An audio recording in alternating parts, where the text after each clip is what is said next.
예수 믿는 여러분과 저에게 있어서는 현재도 중요하지만 끝도 중요합니다. 끝은 우리가 죽을 때를 말하는데 우리의 죽을 때가 참 중요해요. 왜냐하면 주 안에서 죽는 자들은 죽음 이후에 영생으로 이어지기 때문입니다. 그러나 그 사람의 죽음이 예수님을 믿지 않고 죽는 죽음이라면 마귀가 그 영혼을 데리러 오겠지요. 그리고 그 죽음이 고통당하는 죽음이 될 것이고 그는 눈을 떴을 때 깜깜한 음부가 그를 기다리고 있을 것입니다. 믿는 사람 끝이 중요합니다. 여러분과 저가 마음 가운데 성령님 모시고 살고 있고 또 성령님의 인도를 따라 살며 성령님의 인도를 따라 삶의 마침표를 찍는다 생각할 때 우리의 죽음은 영생을 향한 것이기 때문에 절대적으로 소망을 전제로 한 죽음일 수밖에 없는 겁니다. 저는 여러분들을 축복합니다. 어느 때가 될런지는 모르나 여러분들의 끝이 성령과 함께 아름다웠기를 축원합니다. 오늘 본문에 나오고 있는 시몬이라는 이 사람, 예루살렘에 시몬이라는 사람이 있었다 이렇게 말한 것 보면 예루살렘 사람들이 다 알아주는 시몬의 이름이었던 것으로 보입니다.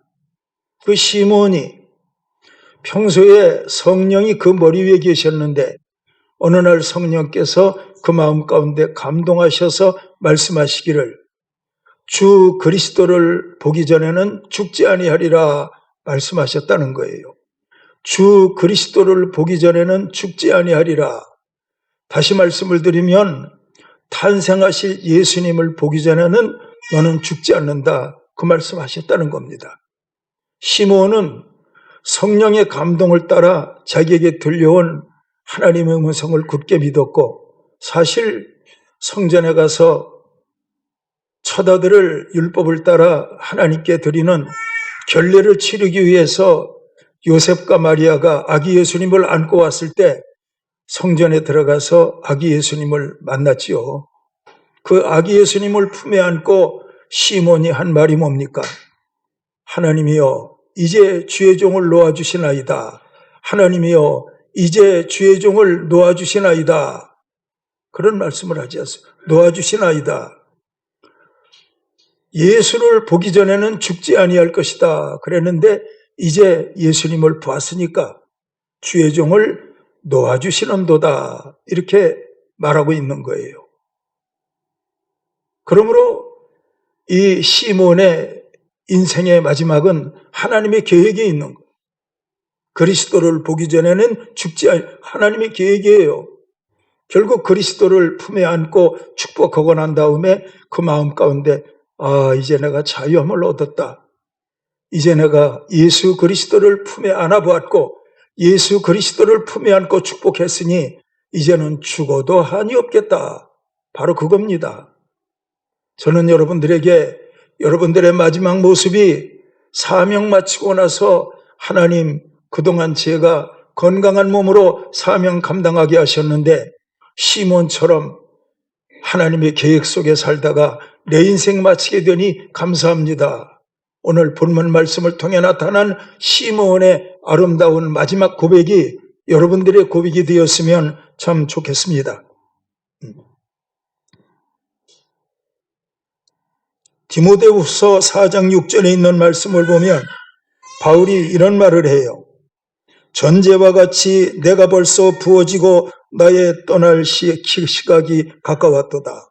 전제와 같이 내가 벌써 부어지고 나의 떠날 시각이 가까웠도다. 바울은 자기가 죽을 죽음의 시간을 알고 있는 거예요. 그런데 그는 자기 죽음의 시각을 앞두고 있는 이 형편에서 전제와 같이 내가 부어지고, 전제라는 건 뭐냐? 제단에 포도주를 붓는 것이 전제예요. 포도주는 붉은색이잖아요. 바울 사도는 가이사에게 재판을 받고 나중에는 목베임을 당해 순교해서 죽게 되는데 자기가 목베임을 당한 후에 자기의 목에서 흘러나온 피가 땅을 적시게 되고 붉은 포도주가 제단에 부어지는 것처럼 자기 몸에서 흘러나온 피가 순교당하는 자기의 형장에 흘러넘치게 될 걸 보면서 나의 떠날 기약이 가까웠도다. 이렇게 말하는 바울은 로마 가이사에게 재판을 받고 또 사형당하기 전까지 자기의 셋집에 찾아오는 사람들에게 끊임없이 복음을 전했다 말씀했습니다. 그러므로 바울은 하나님의 계획 속에 살다가 계획 속에 죽은 거예요. 계획 속에 살다가 계획 속에 죽은 거예요. 시몬, 계획 속에 살다가 계획 속에 죽은 거예요. 그런가 하면 베드로는 자기의 노임의 때를 장막을 벗어나는 순교의 죽음으로 말했는데 베드로후서 1장 14절에 있는 말씀을 보면 이는 우리 주 예수 그리스도께서 내게 지시하신 것 같이 나도 나의 장막을 벗어날 것이 임박한 줄 알미라 말씀했어요. 내 장막을 벗어날 때가 임박한 줄 압니다. 이스라엘 백성들은 장막 속에서 거주하잖아요. 근데 베드로는 자기의 육신의 몸뚱어리를 장막으로 비유했다니까요. 내가 이 장막을 벗어날 때가 다 됐다. 이 장막 벗어나서 내 영혼이 하나님 앞에 간다. 알고 있다니까요. 이렇게 말하는 베드로는 바울처럼 자기가 어떻게 죽을 죽음을 알고 있었던 거예요. 여러분 아시다시피 베드로는 거꾸로 십자가 지고 죽잖아요. 자기 죽음을 알고 있는 거예요. 예? 여러분, 하나님의 계획 속에 살다가 하나님의 계획 속에 인생을 마치는 거 얼마나 멋있어요. 성경은 믿음의 사람들이 다 그렇게 살았어요. 근데 그렇게 살기 위해서 여러분과 제가 알아야 될 건 뭐예요? 성령의 인도를 따라 살아야 돼. 성령의 인도를 따라 살면 성령은 그 사람을 하나님의 시간표 속에 살게 한다. 하나님의 계획 속에 살게 한다니까. 그리고 때가 되면 그 영혼을 하나님이 말씀하시는 거예요. 너 때가 됐다. 준비해라. 말씀하시는 거예요. 그럴 때 그 사람은 준비된 영혼으로서 천사들에게 받들리고 성령과 동행하는 가운데 하나님 나라에 들어갈 수 있는 거 아니겠습니까? 다시 여러분들을 축복해요. 성령과 동행하며 살기를 축원해요. 여러분, 성령은 우리 안에 계시면서 하나님의 눈이라니까요. 성령은 우리 안에 계시면서 하나님의 귀라니까. 성령은 우리 안에 계시면서 하나님의 입이에요. 성령이 우리 안에 계시면서 하나님의 눈이니까 우리 안에서 우리를 다 살피고 계시. 성령이 하나님의 귀니까 우리가 하는 말 모르시는 것이 하나도 없어요. 성령은 하나님의 입이니까 우리 안에서 하나님의 말씀을 우리 안에서 하시는 거예요. 그런데 여러분들에게 정말 묻고 싶어요. 하나님의 귀를 여러분들 안에서 느낍니까? 하나님의 눈을 의식합니까? 성령이 여러분들 안에서 말씀하시는 그 하나님의 말씀을 듣고 사는 겁니까? 저는 묻고 싶습니까? 묻고 싶습니다. 아니면 그 귀하신 성령님이 여러분들 안에 계시면서 아무 말씀도 안 하시고 근심하시고 침묵하고 계시는 것은 아닙니까? 제가 보건대는 이 땅에 예수 믿는다고 하는 모든 사람들의 마음 가운데 성령님이 침묵하고 계시는 분들이 너무나 많은 것 같아요. 성령님이 여러분들 안에서 말씀하신다면 우리는 달라져야 되잖아요. 성령님이 우리를 보고 계신다면 우리는 달라져야 되잖아요. 그런데 하늘의 하나님은 두렵고 내 안에 계신 성령님에 대해서 여러분들은 성령님의 존재를 어떻게 느끼고 사십니까? 성경은요, 성령 충만을 말씀하고 있다니까요. 삶의 마지막을 아름답게 장식했던 바울도 성령으로 충만했다. 나의 겉사람은 후패하나 나의 속은 날로 새롭도다. 그 안에 있는 성령의 역사를 말하는 거예요.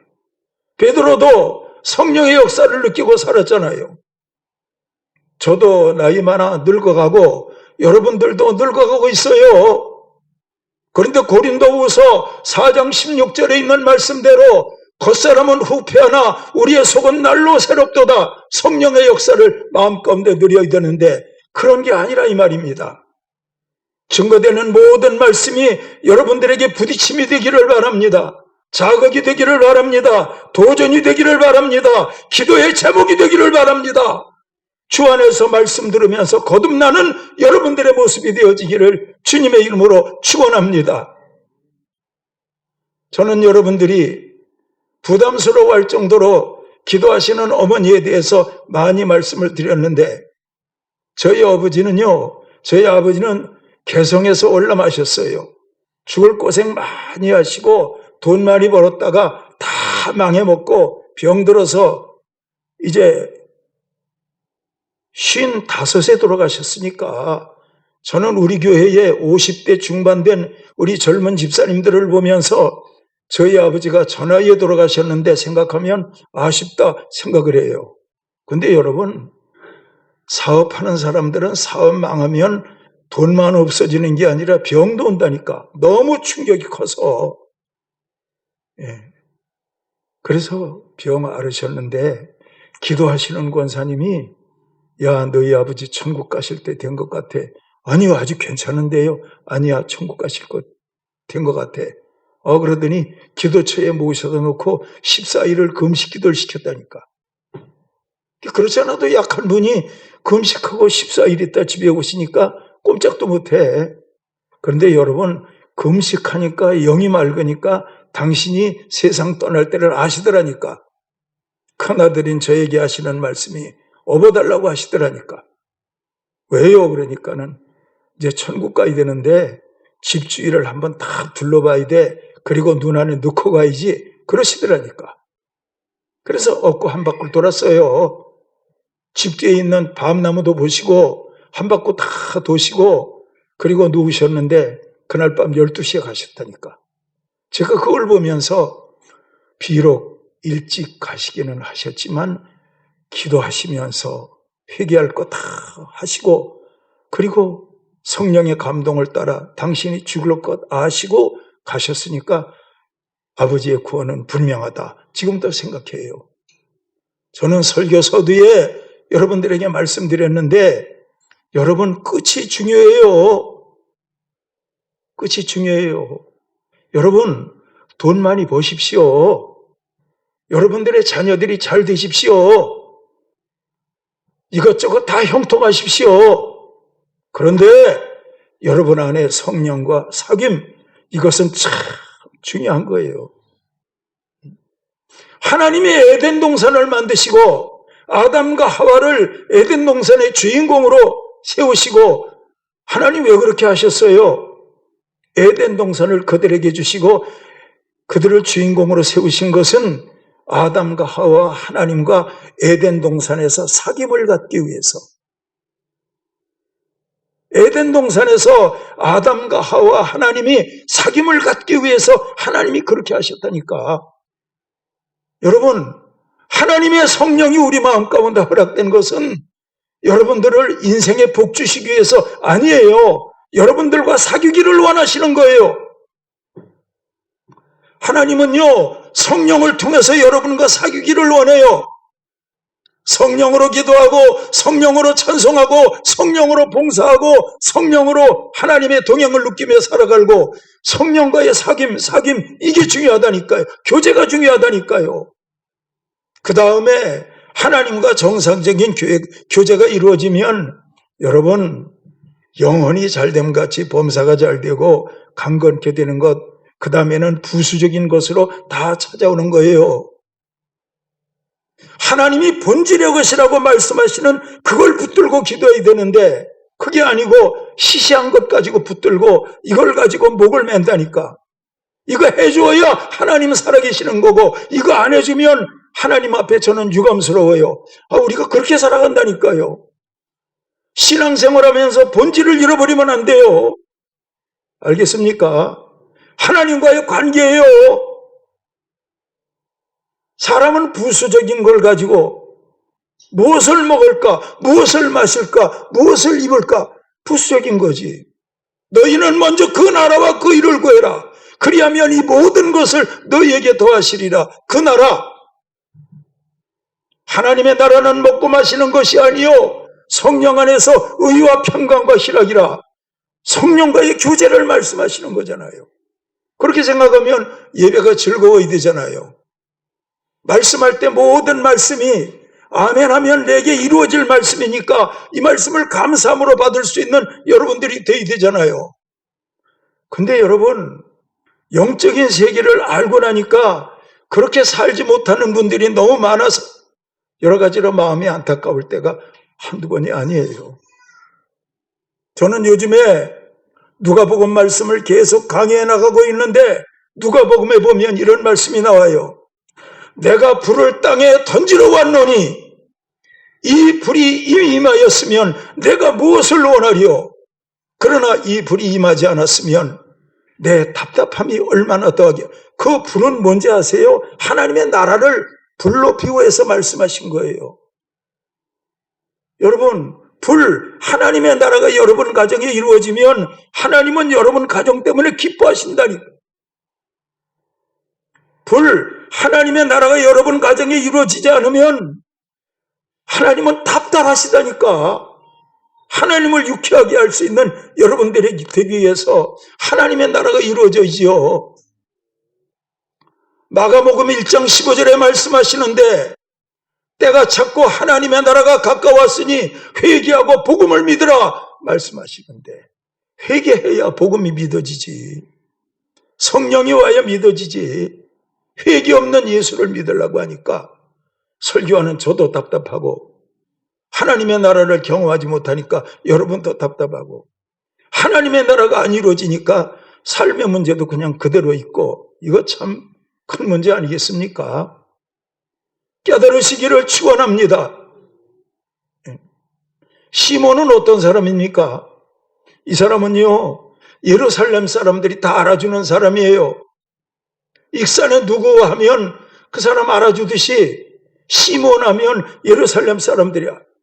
그 당시 예루살렘 인구가 5만 명이었다는 말이 있네. 정확한 건 알 수 없지만 그러나 그 많은 사람들이 다 알아주었다면 정말 대단한 거 아니겠습니까? 근데 시몬은 여러분 어떤 사람이냐면 성경에 말씀하시는데 시몬을 의로운 사람이라 말씀하시고 있어요. 이 의로움에 대해서 제가 연구해 봤어요. 들어보세요. 시몬이 의롭다고 하는데 여기서 의로움이라는 것은 반듯하다는 뜻입니다. 반듯하다. 그러면 반드시 무엇이냐?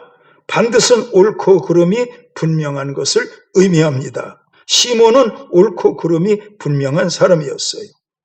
흔히들 보면 남을 향해서는 옳고 그름을 따지면서 자기 자신을 향해서는 관대한 사람을 보게 되는데 시몬은 그런 사람이 아니었어요. 시몬은 옳고 그름이 분명해요.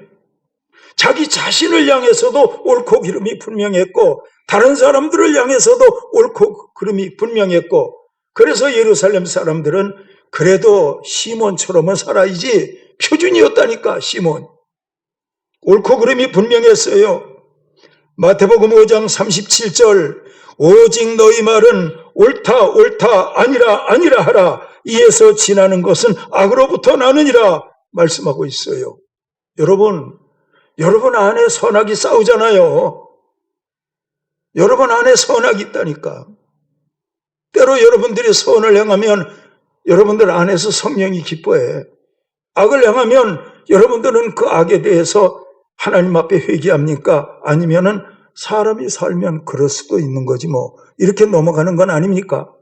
그건 반듯한 태도가 아닙니다. 자기 안에서 옳은 것은 옳고 아닌 것은 아닌 것입니다. 자기 관리를 냉정하게 할 수 있는 여러분들이 되어야 합니다. 그러므로 시몬은 자기 안에 하나님의 공의가 살아있는 사람이었던 것입니다. 시몬이 늘 이렇게 살 수밖에 없었던 것은 시몬은 성령 앞에 자신을 항상 세웠기 때문입니다. 여러분들 거울 앞에 자신을 세우잖아요. 옷 입으면 거울 앞에 서잖아요. 화장하면 거울 앞에 비추잖아요. 외모가 반듯하기 위해서 거울 앞에 서는 것처럼 여러분들은 성령 앞에서 자신을 세울 수 있는 여러분들이 되어야 합니다. 그래서 로마서 14장 22절은 내게 있는 믿음을 하나님 앞에서 스스로 가지고 있으라. 내게 있는 믿음을 하나님 앞에서 스스로 가지고 있으라. 하나님 앞에서, 성령 앞에서 말씀하고 있는 거예요. 전도서 5장 2절에 있는 말씀을 보면 너는 하나님 앞에서 함부로 입을 열지 말며 급한 마음으로 말을 내지 말라. 하나님은 하늘에 계시고 너는 땅에 있음이니라. 그런즉 마땅히 말을 적게 할 것이라. 하나님 앞에서, 성령 앞에서 시몬은 성령 앞에서 자신을 세운 사람이에요. 여러분들도 기도할 때마다 성령 앞에 자신을 세워요. 욕실에 있는 거울 앞에서만 세우지 말고 성령 앞에서 여러분들을 세워보라니까요. 그리고 성령이 아니라고 하면 회개하면 돼. 성령이 잘했다 그러면은 감사함으로 받으면 돼. 이게 시몬의 태도였어요. 그리고 시몬은요, 경건한 사람이었어요. 시몬을 경건한 사람이라고 하는데 이 경건은 무엇이냐? 율법을 준수하는 데서 경건이 이루어진 거예요. 율법을 준수했어요. 예. 같은 말을 해도 가벼운 사람이 있는가 하면 같은 말을 해도 무거운 사람이 있는데 그건 그 사람의 신분 때문에 그런 거예요. 근데 시몬이 율법을 지켰다. 이것은 율법이 사람으로부터 나온 게 아니고 하나님으로부터 나온다. 이걸 알았기 때문에 시몬에게는 율법이 천근 만근의 무게가 됐다니까. 그러니까 그 율법 지킨 거예요. 여러분들은 어때요? 저를 통해 증거하는 말씀 가볍게 들립니까? 아니면 무겁게 들립니까? 나는 여러분들에게 부탁해요. 말씀이 무거워져요. 말씀을 들을 때 두려운 마음으로 들어야 돼요. 그럴 때 우리는 그 말씀 지킬 수 있는 경건한 사람이 되어질 수 있는 거예요. 예? 시몬은 율법을 잘 지켰는데 율법을 지키는 데 있어서는 철저하게 자기 절제가 필요한 거예요. 여러분, 하나님 말씀대로 살기 위해서는 자기가 절제되어야 한다니까요. 그래서 하나님의 말씀대로 잘 살았던 바울은 고린도전서 9장 27절에 말씀하시는데 내가 내 몸을 쳐서 복종하게 하면 내가 남에게 전파한 후에 자신이 도리어 버림을 당할까 두려워함이로다. 내 몸을 쳐서 복종케 했다. 이것은 절제하며 살았다 이거예요. 눈으로 보는 것도 절제하고 생각하는 것도 절제하고 말하는 것도 절제하고 필요 없는 가지치기를 했다는 거예요. 그럴 때 율법을 준수하고 율법 앞에 떳떳하게 살았던 자기의 모습을 증거하고 있는 거예요. 그리고 세 번째 시몬은 어떤 사람이냐? 여러분, 시몬은 기다리는 사람이었어요. 들어보세요. 살아있는 사람이라면 누구나 무엇을 어떤 것을 기다리며 삽니다. 만일 어떤 사람이 기다릴 것이 없다면 그 사람은 정신병자이거나 이미 죽은 사람일 것입니다. 여러분, 정신이 뺑 돌아서 미친 사람은 기다릴 게 아무것도 없어. 그냥 밥만 주면 그날 하루가 지나가. 공동묘지에 누워있는 사람이 기다릴 게 없어요. 죽었는데 뭘 기다립니까? 근데 시몬은 기다리는 게 있었어요. 예? 기다리는 게 있어요. 여러분들도 기다리는 그것이 있기를 축원합니다. 축복하는데요. 자녀들을 위해서 기도 많이 하고 잘 될 것을 기다리십시오. 알겠습니까? 정말 교회 안에서 충성봉사하시고 내가 주의 일 이만큼 했으니까 하나님 내가 하는 모든 사업에 복을 주시옵소서. 자기가 할 일 해놓고 하나님 앞에 축복이 올 걸 기다리라니까. 아무것도 안 해놓고 기다린다는 건 얼마나 우스워요. 왜? 심는 대로 거두게 하시니까. 무엇으로 심든지 그대로 거두게 하시니까. 교회 안에서 무슨 일을 해놓고 그리고 하나님 앞에 사업을 통해서나 무슨 경영이나 무슨 일을 통해서 기다려야 될 거 아니에요. 아무것도 안 해놓고 하나님 앞에 뭘 기다린다는 거예요. 안 그렇습니까? 제가 자주 드리는 말씀이 있어요. 구원은 믿음으로 거저받는 것이지만 인생의 축복은 교회 안에서 행함이 있어야 된다. 말씀을 드리잖아요. 그러므로 여러분, 교회 안에서 모든 사람이 목숨 바쳐 행할 수 있는 자기의 일이 있게 될 때 그 일 때문에 그 사람 가정의 사업이 좌우된다니까. 그 일 때문에 그 가정의 인생에 남은 때가 좌지우지 된다니까. 하나님의 일은 그만큼 중요한 거예요. 알겠습니까? 저는 살아가면서 사람들의 이런 소식 저런 소식을 많이 듣는데 잘 됐다는 얘기도 들을 때가 있어요. 여기저기서 제 아는 지인들을 통해서 이렇게 잘 되고 저렇게 잘 됐다는 소식을 들어요. 근데 알고 보면 그분들이 교회 안에서 흐지부지한 사람이냐? 아니요. 교회 안에서 자기의 맡은 일 목숨 걸로 충성하니까 교회 밖에서 이루어진 그 사람의 일 하나님이 복을 주신다니까. 알겠습니까? 교회 안에서의 모든 일은 중요한 거예요. 아주 적은 일도 중요하다니까요. 언뜻 생각하면 교회에서 말씀 전하는 목사님의 일만 중요하죠. 아니요. 여러분들이 교회 섬기고 감당하는 작은 일 중하지 않은 게 다 중하지. 아주 지극히 작은 것 중하다는 걸 주님이 깨닫게 하기 위해서 냉수한 그릇 주는 자도 상을 잃지 아니한다. 이렇게 성경을 말씀하고 있다니까. 알겠습니까? 깊이 알아들으시기를 축원합니다. 그래서 여러분과 저가 시몬처럼 의롭게 살고 경건하게 살고 주 안에서 기다릴 것이 있는 하나님의 시간표 속에 사는 삶이 되어지면 하나님은 현재도 인도하시고 여러분들의 미래도 인도하시고 인생의 마침표를 찍는 그 시간에도 하나님은 다 인도하실 거예요. 저를 한번 따라하고 마치겠습니다. 성령 안에 살면 시간표 속에 사는 것이고 성령님이 주장하신다. 믿습니까? 꼭 그렇게 사셔야 돼. 금년도 은혜 가운데 사셨지만 송구영신 예배 빠지면 안 돼. 송구영신 예배는요, 한 해를 마무리하고 또 한 해를 시작하는 2년을 걸쳐드리는 예배가 송구영신 예배예요. 모든 예배는 당일 그 시간이잖아. 송구영신 예배는 이게 그 한 해를 보내고 다음 해를 맞이하는 2년을 걸쳐드리는 예배니까 이 예배가 얼마나 귀해요. 송구영신 예배도 은혜롭게 드리길 바라고 적든 많든 정성껏 임을 준비해서 가족들과 함께 참석하기를 바라고 그러면서 알파가 아름다우면 오메가도 아름다운 거예요. 내년 마무리할 때는 하나님 작년보다 더 좋았네요. 참 감사해요. 그렇게 살아가실 수 있는 여러분들이 되어야 돼요.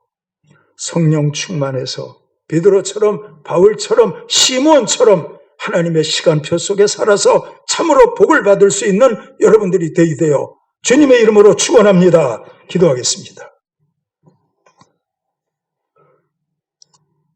하나님 아버지, 예루살렘의 시몬, 예루살렘 주민들이 다 알아주는 이름이었습니다. 알고 보니까 성령이 그 머리 위에 항상 계셨다는 겁니다. 의로운 자였습니다. 경건한 자였습니다. 기다리는 자였습니다. 하나님의 시간표 속에 살았던 사람입니다. 송구영신 예배 은혜롭게 드려지게 하시고 또 한 해를 시작하게 될 때 금년보다 내년이 훨씬 좋게 해주시기를 기도하옵나이다. 시몬의 모습을 마음 가운데 묵상하면서 그 모습대로 살기를 원해서 오늘의 말씀 전했사오니 모든 분들이 순종으로 감당하게 하옵소서. 모든 것 감사드리며 예수님의 이름으로 기도하옵나이다. 아멘, 아멘.